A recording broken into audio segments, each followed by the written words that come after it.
tous d'avoir notre propre musique. Comme on est Deep, comme on est East, comme on est Kenen. Le rap qui vient des États-Unis ou bien de Londres ou bien de, voilà, je sais pas, faut me dire c'est aduna bi, yok si touche sénégalaise, c'est parce que la musique sénégalaise d'un petit de non quoi. Donc on veut la même chose. Mais la formule que je propose, moi, nous commencer à faire, après yok lenen, au lieu de nous dire lenen, après yok fi. Et ça commence par la rythmique. Parce que c'est la rythmique qui t'impose comment tu poses sur le morceau. C'est pas les instruments. Mais ni bit bi di dawé mo lay imposer yow flow bi nga ci tek légui nak bu féké nak bitu kana bi ni muy dawé nga yok say instrument ni kana bi tégué ngay tégué yow fait. Donc moi idée bobu la am et je propose kuko gis ñu dem ci kuko gisul peut-être je sais pas ken xamul fan la jëm quoi mais on va essayer. Donc à la fin de ma carrière je vais me dire que oui j'ai essayé. Après, si ça marche ou pas, l'essentiel, j'ai essayé, je me suis cassé la tête avec Wonder Beats, avec d'autres beatmakers, Big Boss, il y en a tellement, nous avons liggéey ci souf et Inch'Allah, lépp dinañ ko gis quoi, soobee Yàlla. Mais déclic bi, mën nga ma ñëwal ci déclic bi, maanaam à quel moment wala en fait qu'est-ce qui s'est passé ba nga ne instant bi fa ñu jëm focus ci affaire bi ni quoi. Oui, j'en ai parlé tout à l'heure, le déclic c'est quand je me suis enfermé chez moi, j'essaie d'écrire, à chaque fois que j'écris, je me suis dit ça, j'ai déjà fait ça, j'ai déjà travaillé sur ce genre de prod, j'ai déjà écrit ce genre de morceaux. Je me suis dit, mais moi, en tant que rappeur, qu'est-ce que je propose en termes de créativité artistique, c'est-à-dire en termes de musique, créativité musicale, je ne te parle pas de texte, je ne te parle pas de refrain, je ne te parle pas de flow, mais musicalement, quoi. Est-ce que, depuis que j'ai commencé à faire du rap, est-ce que apportant réellement une musique qui peut être reprise réellement par les autres, quoi. C'est-à-dire une musique qui peut être reprise en Gambie, en Mauritanie, en Côte d'Ivoire, etc., etc. Musique boo xamantene da lay leer ni ñun ñoko def. Pas une façon de poser seulement, mais une sonorité boo xam ne da nga koy déglu nga ne ah ça c'est de chez nous directement quoi. Et c'est à ce moment-là que je suis allé vers Wonder. Je me suis dit bro, man franchement je pense qu'on doit trouver notre musique, notre rap sénégalais. On parle de rap galsen, mais est-ce qu'il y a un rap sénégalais? C'est de là où est sorti le déclic, quoi. Parce que dañuy rap ni mais di wax ay problème au Sénégal wala mën nañ sax wone Sénégal, mais est-ce que forme rap bobu, est-ce que forme rap sénégalaise là quoi? Faut le déclic de commencer et depuis bobu, je me suis dit c'est une musique qui va parler aux Sénégalais et forcément si c'est bien fait, ça va marcher. Parce que énergie bobu sénégalais ci deretu sénégalais lay nek quoi dina ko yëngal par force après nak liggéey la rek. Moi je me dis le plus important actuellement on n'a pas de problème de style ou problème ou ay clash wala ay ki non notre problème c'est qu'on n'est pas régulier. On n'est pas régulier, c'est-à-dire il y a pas de constance. Il y a qui tok 2 ans, qui tok 3 ans, qui tok 1 an alors que les autres ils sont là tous les jours. Chaque semaine, ils te sortent quelque chose. Et nous, il faut que nous et ku bëgg tamit nañ fa fekk mais foofu lañ jëm.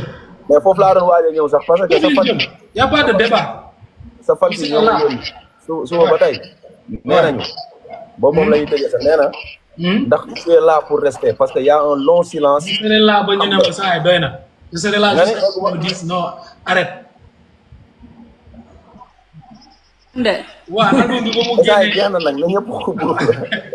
album bi après dinaa expliquer man bon je vais dire quelque chose aujourd'hui boo xam ne peut-être musuma ko wax fenn mais je pense que je me suis absenté pendant 5 ans et pas 2 ou 3 ans. Oui.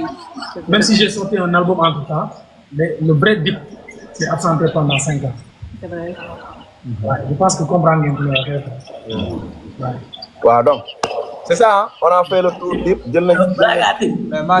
Mais Dip, Mali, Dip, JP, il y a 3 ans, je voulais poser une question. C'était au Grand Théâtre, lors de l'Afrima. Ok, Abi Hara. J'espère que tu te réponds à la question. Où est notre Dip 15-4? Notre Dip 15-4. C'est pour quand? C'est pour bientôt. C'est pour bientôt. De toute façon, il va y avoir de la musique en fait. Tu vois, c'est même pas une question de Dip 15-4 ou quoi. C'est que là, on va envoyer de la musique. Ouais. Et puis il va y avoir beaucoup de... On a un projet, on a un plan, on a des choses, on va délivrer. Et vous allez voir. Hein. On peut pas tout dire. Après, le reste, c'est juste, c'est des actions, en fait. C'est le travail. Dank, Mojab, Kolo, Signai.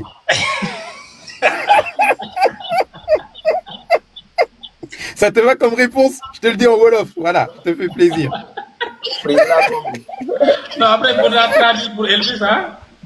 Oui, en fait, t'as vu, Elvis, je lui dis doucement, doucement, c'est comme ça qu'on attrape le singe dans la forêt. Je lui dis, on y va pas à pas. Comme depuis tout à l'heure, t'expliques qu'on y va doucement, doucement. Là, je lui dis en Wolof.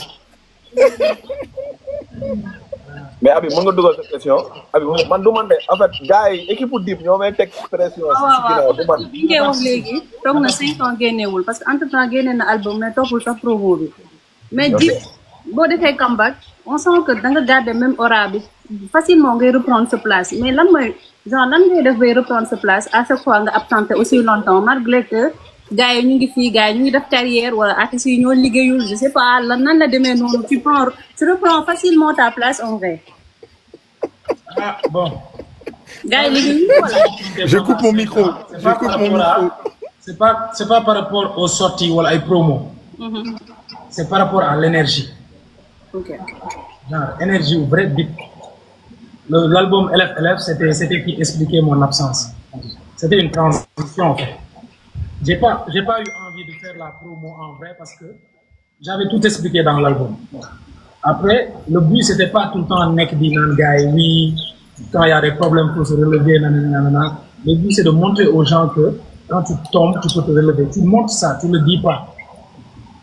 C'est bien de vendre du rêve. Non, c'est bien de donner des conseils, mais la meilleure chose c'est de vendre du rêve. Donc, mais non, il lui a mis moi en fait, mais pas me déglu rek, mais moi waaw di wax na deug et tout te gis ko ci Dip quoi. Et quand je dis que 5 ans tok nako génnéwuma moy 5 ans tok nako énergie bobu non samay fan soxla ci man gisuñu ko. Donc c'est pour dire c'est pour montrer aux gens que j'en suis conscient. Et quand je reviens et que voilà moi engouement bi yépp ça yalla la après je vais pas dire que c'est moi.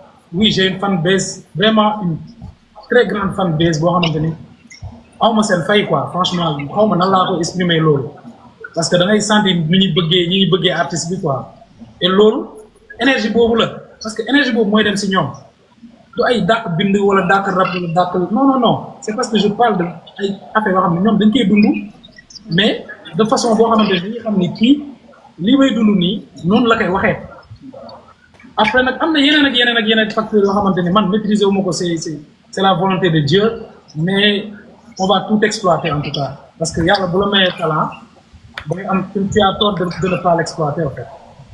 Pour les gens en fait. Pour la bonne cause. Ouais. Bon man Malik, ben rek la amone tamit la question moy extrait di ñu laal ci fin clip bële. Mën ta ñak mais après ñu kañ lañ ci jot. Mais xam nga ñëkkon na leen jox ben extrait moy bu ngeen naan dékili. Après ngeen gis bi ma joxaat leen bi jaru may waxaat am na benn baax bu mu wax mu ne dama tourner ak vitesse jàkkaarloog yéen ñëw ak vitesse est-ce que du loolu di daw ak vitesse saa daal nee na instant yi seetaan naa ci making of bi mu ne Cheikh Foot instant yi daal maa ngi fi ma gaa yi xam ne maa ngi fi. kon nag nañ toog xaar. non mais nag xoolal plus sérieusement wallahi tey bi ma lancé ne damay ñëw live gars yëpp question yi ëpp yi ñëw dañ leen waxal ñu Dip ndax dina fi nekk ndax du demaat wallahi. bu bëri loolu lañ doon laaj. Quand les gens demandent Dip est-ce que dina fi nekk c'est parce que maa leen ko tàmmaloon fa. ok c'est pas ma yéen ci bàyyi loolu xel. Au début c'était Dip 15N1 bés ni ki tey Dip 15N2 TLK 221 Dip 15N3 LNN. En fait, enchaînement tout le temps. Après, dans la vie, il y a toujours des hauts et des bas. Et Dip, dama la koy jowee souvent, mais dama la koy wax tay, buñ ne rap Galsen dafa ralentir, dama naan Dip moo tax. Ah loolu de wax na ko fu ne. Dip moo tax. yaa ko wax donc xoolal du sax lu ñuy bàkkoo mais am na loo xam ne installé nañ ko si ay nit yoo xamante ne dem nañ ba tàmm ko donc ba jékki-jékki tàmmalatoo leen loolu rek ça fait un peu mal quoi que mu nekk si man que mu nekk si ñoom. Donc, sant yàlla on va bien, tout va bien, amuñu benn problème, ñu ngi focus suñu liggéey quoi. d'accord donc comme ni ma ko waxee rek équipe bu Dib bi ñu ngi may teg pression nii si ginnaaw donc xam nga dafa am équipe bien définie Matar mu ngi may kii léegi nag